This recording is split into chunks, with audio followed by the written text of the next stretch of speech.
This is Democracy Now!, democracynow.org, The War and Peace Report. I'm Amy Goodman. We turn now to look at the life and legacy of George H.W. Bush, the nation's 41st president, the father of the 43rd president. President Bush died in Houston on Friday night at the age of 94. His body will lie in state in the Capitol Rotunda from tonight until Wednesday.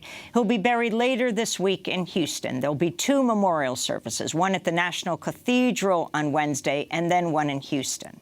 Bush was elected president in 1988, becoming the first and only former CIA director to lead the country. From 1981 to 1989, he served as Ronald Reagan's vice president. Over the weekend, the media honored Bush and his legacy, focusing on Bush's years of service, from his time in the Navy during World War II to his call as president for a kinder, gentler America. But the focus of the media's coverage has largely glossed over or even ignored other parts of Bush's legacy, from his expansion of the racist so-called war on drugs to his reluctance to tackle climate change, famously saying, quote, "The American way of life is not up for negotiation." Unquote.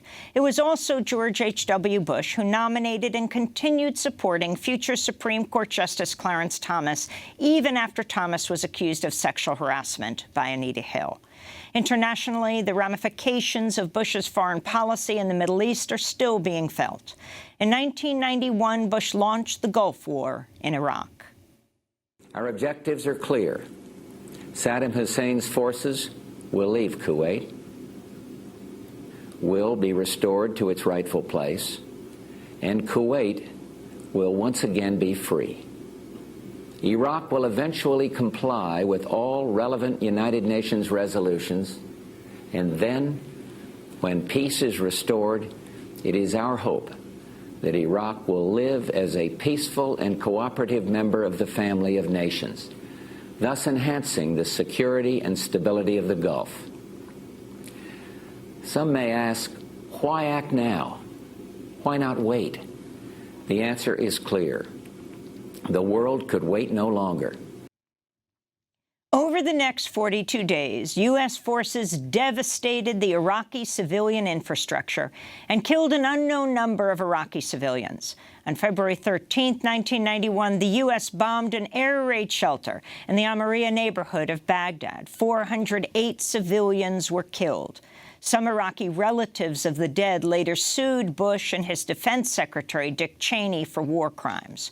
While the Gulf War technically ended in February of 1991, the U.S. war on Iraq would continue for decades, first in the form of devastating sanctions, then in the 2003 invasion launched by George H.W. Bush's son, President George W. Bush, the 43rd president.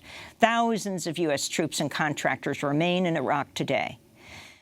President Bush's invasion of Iraq came just over a year after he sent tens of thousands of troops and hundreds of aircraft into Panama to execute an arrest warrant against its leader, Manuel Noriega, on charges of drug trafficking. General Noriega was once a close ally to Washington on the CIA payroll.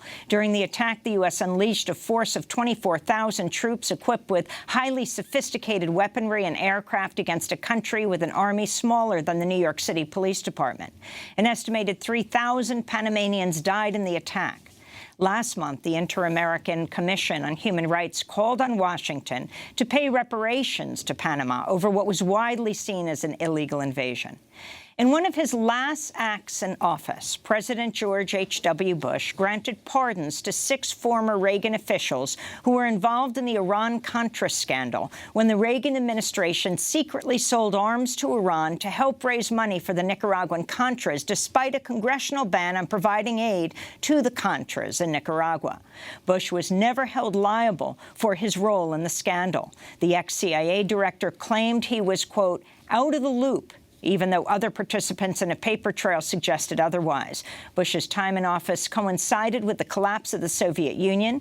He termed the post-Soviet era the New World Order and was a key architect of neoliberal globalization, setting the stage for, among other things, NAFTA and the WTO.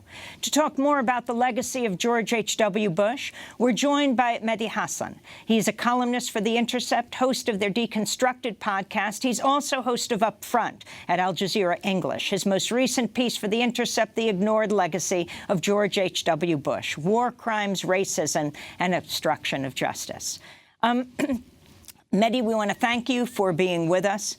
Of course, when someone dies, people, and it's certainly in the media when it comes to a U.S. leader, they focus on what they feel was the important, praiseworthy accomplishments of a person. And it's the instinct of all not to speak ill of the dead. But Mehdi Hasan, if you can talk about the significance of the presidency of George H.W. Bush. I mean, huge significance, Amy. And you're right. Not speaking ill of the dead is true, and it's a basic, basic courtesy and decency. But this is not about speaking ill of the dead. This is about evaluating the record of a president of the United States, the 41st president of the United States, one of the most important human beings of the 20th century, technically. And yes, a lot happened on his, 4-year watch. You mentioned a great deal of it in your introduction there. And I think the problem is, I find it astonishing as a Briton living in Washington, D.C., watching cable news on Saturday and seeing this hagiography masquerading as journalism, just talking about what a great guy he was, what a great president he was, what a civil and decent human being he was, ending the Cold War, and his many achievements. He stood up to the NRA. He stood up to AIPAC. He did do some good things.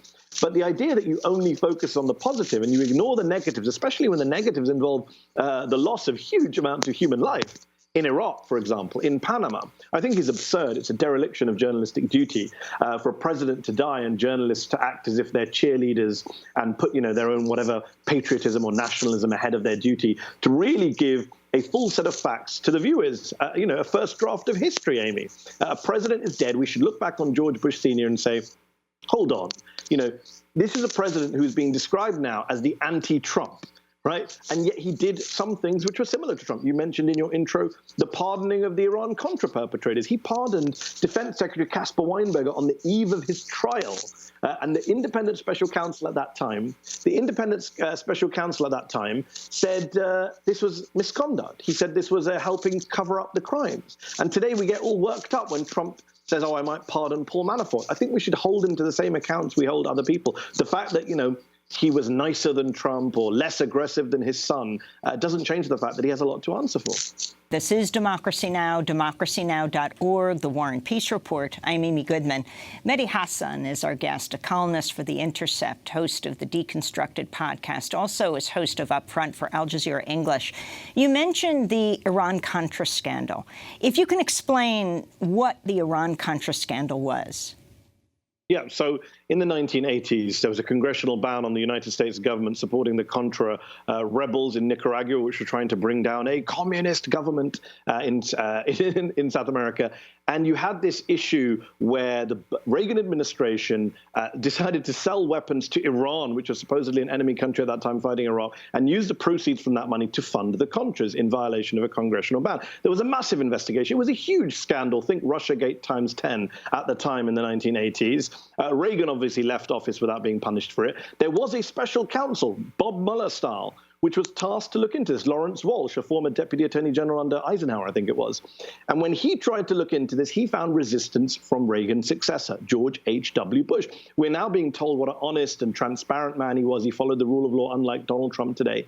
And yet at the time, he refused to hand over his diary. He refused to cooperate with the special counsel. He refused to give an interview. Sounds familiar, doesn't it, Amy? And then he pardoned the 6 top perpetrators, Elia Abrams, the neocon, Caspar Weinberger, Reagan's defense secretary, and the special counsel report, which is online, you can go and look at it now, very, very clearly says that Bush helped perpetrate the cover-up.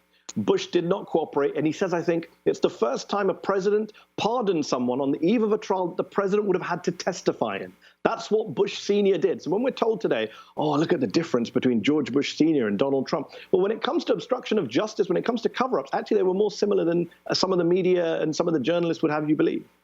Well, let's turn to the Gulf War. In January of 1991, George H.W. Bush addressed the nation on the invasion of Iraq.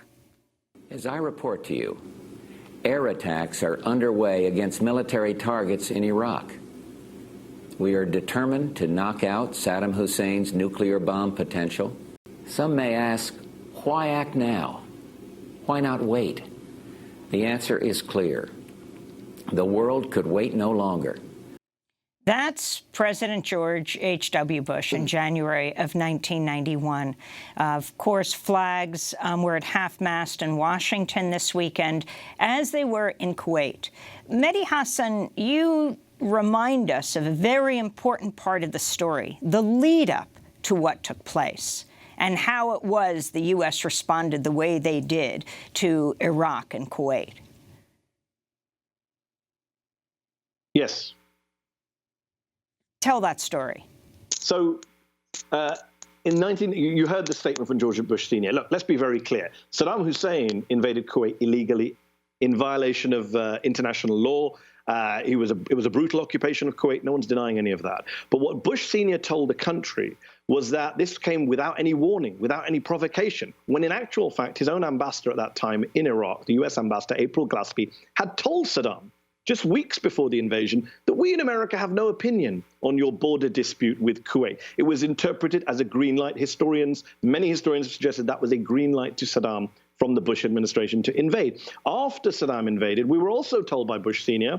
that America had to go in to protect Saudi Arabia, because that was coming next. Saddam was about to invade Saudi as well. There were Iraqi troops massing on the border. In fact, one reporter, I think her name is Jean Heller, if I remember correctly, went and bought some private commercial satellite data and found there were no Iraqi troops massing on the border to invade Saudi Arabia. It was another lie, like his son told in run-up to the 2003 invasion. So it was a war built on half-truths, evasions, lies. No one's denying Saddam invaded. But what George Bush told the nation was not the full truth. And even after he went to war, as you mentioned in your introduction, how many civilians were killed? The United States government bombed an air raid shelter in Baghdad, the Amaria shelter, killed more than 400 civilians. Human Rights Watch called it a serious violation of the laws of war, because the U.S. knew, the U.S. had been told beforehand, the U.S. intel knew that that was a place where civilians were congregating. They didn't just bomb an air raid shelter, Amy.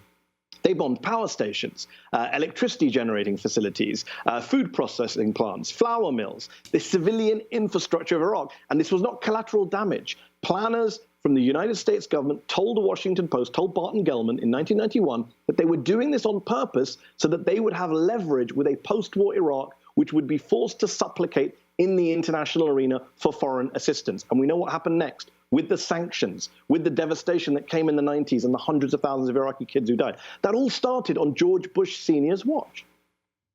Well, I want to go back to the election of George H.W. Bush. Oh, yes. During his 1988 presidential bid, his campaign released a now notorious television ad called Weekend Passes. Bush and Dukakis on crime.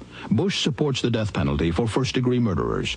Dukakis not only opposes the death penalty, he allowed first-degree murderers to have weekend passes from prison. One was Willie Horton, who murdered a boy in a robbery, stabbing him 19 times.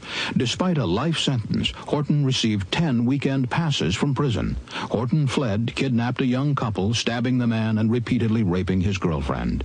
Weekend prison passes. Dukakis on crime. That was the ad that Lee Atwater, Roger Ailes and Lee Atwater, top aides to George Bush at the time, would apologize for on his deathbed. Explain how significant this was. Hugely significant, Amy, and even today in media journalism classes across the country, that ad is taught, that ad is studied. Until Donald Trump came along, until the migrant caravan ad came along, it was considered to be the most racist ad in modern American political history. It was a 1988 election, and George Bush Sr. and his team decided that they were going to tie Michael Dukakis, the Massachusetts liberal, to this black rapist who had been released on a weekend furlough program. I think Atwater, there's a quote from Atwater where he said, "We're going to talk about Willie Horton so much that people are going to think he's Michael Dukakis' running mate." And this was Bush Sr. approved of this campaign. Bush Sr. talked about Willie Horton in press conferences, and he never apologized. He never, Atwater on his deathbed apologized. Bush Sr. never apologized. Roger Stone, Amy, one of the most vile political operatives of our time, close advisor to Donald Trump, former advisor to Richard Nixon, he went up to Atwater and the Bush campaign and said, "You will regret this, because this is a clearly racist ad." When Roger Stone's telling you that you're too racist, you know you've gone too far. And yet on Saturday, on Sunday, I heard former Bush aides and advisors going on cable news saying he was a thoroughly decent man. He believed in civility. He didn't believe in rancor. He wanted, to unify Americans. And I have two words in response to that: Willie Horton. In fact, as you quote, Lee Atwater bragged at the time, by the time we're finished, they're going to wonder whether Willie Horton is Dukakis's running mate. And Exactly. he was talking about a policy that was actually a law in a number of states, including California. Yes, indeed. I think Reagan had signed off on a similar thing, if I'm not correct. But, you know, it was a deliberate attempt to stoke racial division, to scare white voters into thinking that Michael Dukakis was going to release a bunch of black murderers and rapists who were going to come and kill and rape them. It was vicious. And even recently, Amy, what's so ironic is the same cable news hosts who have been kind of, you know, praising George Bush Sr. to the hilt since Saturday morning. A few weeks ago, they were all referring to Willie Horton when they were condemning Donald Trump's migrant caravan ad. You know, the ad that came out during the midterms about the Democrats let in this murderer, cop killer. We were all reminded of Willie Horton back then, but it seems like we won't make the logical connection, which says that Willie Horton, that ad came from the Bush Sr. campaign, this guy who was supposed to be a throwback to an era of civility and decency. Yet he had no problem running this racist election campaign, nor did he have a problem escalating a racist drug war. Let's talk about that drug war and what George H.W. Bush did, especially around the issue of crack. Yeah, so he sat in the White House, in the Oval Office, in 1989, and he held up a bag of crack cocaine, which he said famously, well, this was found just outside the White House in a park across from the White House. That's how bad the drug problem is. It was a great dramatic visual prop. And yet we discovered, thanks to reporting from the Washington Post, that that drug dealer, the drug seller, had been arrested by federal agents, yes, in Lafayette Square, but he had been lured there, to quote the Washington Post, by those federal agents. He was told to come and sell his, by an undercover operative. He's even heard on tape, I believe, saying, well, where is the White House? What's the address? I have no idea how to get there. This is pure cynicism, Amy, to use this prop in this fake stunt, basically to mislead the nation from this supposedly honest Republican president, which then led to a $1.5 billion increase in spending, which is what Bush Sr. called for. He called for more prosecutors, more jails, more prison, more courts. And we know how that story ends, Amy. Mass incarceration, the imprisonment disproportionately of young black men, lives lost, thousands of innocent lives lost in the so-called drug war, both at home and abroad. And today you have people like Rand Paul, Republican senator, who will admit, Republican senators who will admit, Chris Christie will say this was a failed and racist drug war. Well, Mehdi Hasan, I want to thank you for being with us, columnist for The Intercept, host of the Deconstructed podcast. Most recent piece for The Intercept will link to the ignored legacy of George H.W. Bush, war crimes, racism, and obstruction of justice. Tomorrow we'll look at what happened in Panama, George H.W. Bush's invasion of Panama, and the thousands of people who died there, as this week we continue to honor the dead.